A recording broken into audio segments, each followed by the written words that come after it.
What's going on, everybody? Welcome back to the Cosmic Wonder. We just got a lot of new details about the Fantastic Four film coming from two different places. One is Marvel Studios themselves in a really cool new announcement that they revealed yesterday, and the other one is coming from the actress who plays the Silver Surfer in the film, Julia Garner. And some things that she says might actually imply that this object that we see Reed Richards with in the trailer where we finally see him stretch could actually be the MCU version of the Ultimate Nullifier. We'll talk about what she says in this recent interview and also break down what Marvel Studios has just announced. Also, we are on TikTok and Snapchat now. If you're on those platforms and want a different type of content from us, but also more content from us, I'll link my accounts in the description down below. Now, this exclusive announcement about the Fantastic Four First Steps is coming from Deadline, and this actually is a historic announcement from Marvel, just Marvel in general, not specifically Marvel Studios. They have announced that Marvel Comics and Marvel Studios are going to be working together. They are specifically teaming up to do a tie-in comic for the Fantastic Four First Steps. This is what Deadline reports. Marvel Comics and Marvel Studios are teaming on a Fantastic Four First Steps comic, which is launching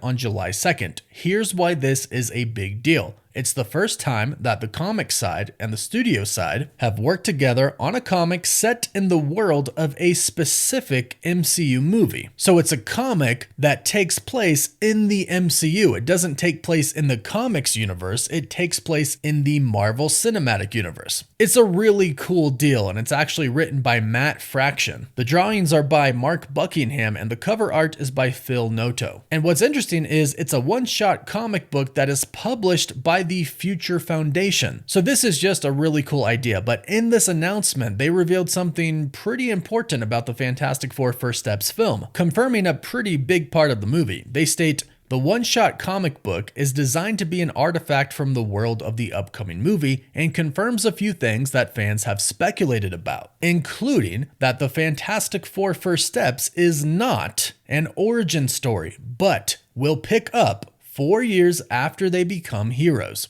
So there we have it. Officially, the Fantastic Four is not going to be an origin story. And when we see the Fantastic Four in the Fantastic Four First Steps, it'll be 4 years since they have been in the accident that got them their superpowers. So this gives us a little bit of context about what we've seen from the trailers. When they go on the Ted Gilbert show in the trailer that they just released, this isn't right after they become superheroes and get famous. This is 4 years after they become superheroes. And that's why Ted Gilbert says, "We all know the story," because at this point in time, they are established superheroes. And that is also another reason why the entire world is looking at them to save them when the Silver Surfer comes and announces that their planet has been marked for death, because they've already been saving the world for 4 years. And speaking of, here's another interesting detail revealed. The cover for this comic is exactly like the cover for Fantastic Four #1. Well, almost exactly like it. They switched it up a little bit. Reed Richards doesn't have ropes on him. Sue is in a protective shield, and they're all wearing their actual Fantastic Four uniforms, but it was designed after their debut cover, the Fantastic Four #1, which is really cool. But remember, this is all from the movie, so this shows us that they are going to fight Giganto, who is a monster of Mole Man. So this gives us confirmation for that. Now, we've seen some leaked photos that show us Mole Man is indeed going to be in the movie, even though we haven't seen direct photos of Mole Man yet. We know Paul Walter Hauser is going to be in the movie, and most people speculate that he is most likely going to play Mole Man. But what this tells us is that since the Fantastic Four have been superheroes for 4 years now, and they're established, we're most likely going to see flashbacks of villains that they have fought before in the past, with Mole Man most likely being one of those villains. And this could lead us to some really cool cameos. We know that the Fantastic Four First Steps takes place in an alternate universe, in a retro futuristic universe that is set in the 60s. We could see some really cool supervillains show up, played possibly by some really cool actors. We also know John Malkovich is going to be in the movie, and we don't know what role he's playing yet either. And of course, I should note, even though this isn't going to be a true origin story for the Fantastic Four, they are going to do flashbacks and show us how they got their powers. Most people do know the story of how the Fantastic Four got their powers, but for some who don't or need a refresher, they're going to include that in the movie. We've already seen that in the first teaser. Reed talks about how the first time they went in space, they didn't have their powers. This is most likely a part of the scene where they basically explain what happened. And they do show us some flashbacks as well in the teaser trailer. So this is just some really cool news, and it gives us some new details about the film. But as I mentioned, Julia Garner, who was playing the Silver Surfer in the Fantastic Four First Steps, she just recently did an interview as well with Entertainment Weekly. In this interview, they talk about a few things, like how she is playing Shala Bal and not a gender-swapped Norrin Radd. They are two different characters. She talks about how she read and studied the comics and how she tried to get different poses down for the Silver Surfer going through space on his/her surfboard. She also said this, that the Silver Surfer is going to feel more mysterious in a way, and very different than any other ones that we've seen so far. And she's not just talking about her character, but the film overall. She said, also, just the world feels so different with the 1960s retro futurism going on. The audience is going to get a completely different experience with this movie, so they'll have a clean palette. I find it kind of funny that she said clean palette because we have had, especially the most recent one, some bad Fantastic Four films. Now here's something incredibly interesting that she said during the interview. Entertainment Weekly asked, which actors did you work with the most during filming? And she said, actually, I worked with all four. But I did a lot of days with Joe.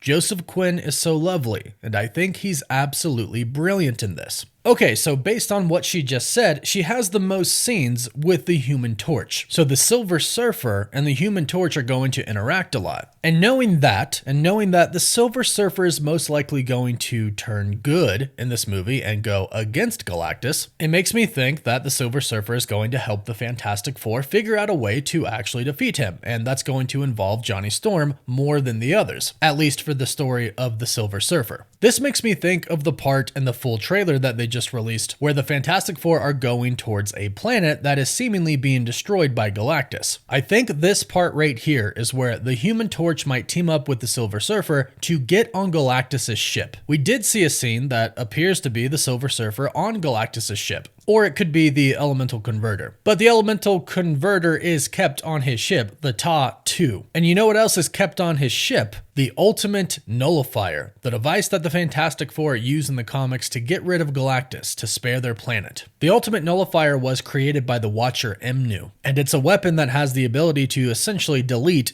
anything. Before Galactus got a hold of it, the Ultimate Nullifier destroyed 9/10 of the entire universe. But in the comics, Johnny Storm actually retrieves the Ultimate Nullifier from the Ta-2, Galactus' ship and his home, because he was directed to do so by Uatu, the Watcher. Now, I would love for Uatu to show up in the Fantastic Four First Steps, but what seems more likely is that the Silver Surfer is going to help them out and direct Johnny to the Ta-2 to retrieve the Ultimate Nullifier. I think the Fantastic Four are going to plead with her, asking her to spare their planet. Obviously, this is not going to be up to her, so they ask for her help. How can they defeat Galactus and stop him? So she tells them of the only way. Get the Ultimate Nullifier. So she directs Johnny Storm to go retrieve it from Galactus's home base. This would mirror the comics in a really cool way, but also give us a different story. And the Silver Surfer, specifically working with Johnny Storm to retrieve the Ultimate Nullifier, would go along with what Julia Garner said. She worked the most with Joseph Quinn, the Human Torch. So this device that Reed has in his hand at the end of the trailer where we see him stretching and fighting Galactus, this is most likely a weapon made from the Ultimate Nullifier. And in this scene right here, he's probably trying to get to Galactus to use it on him. So as you can see, a lot of exciting things coming up for the Fantastic Four First Steps. Go ahead and let me know your thoughts about this in the comments down below. And please don't forget to like this video and subscribe so you don't miss out on any of the latest Marvel news, rumors, or leaks. You can follow us on other social platforms. And as always, thank you all so much for watching. Woof woof.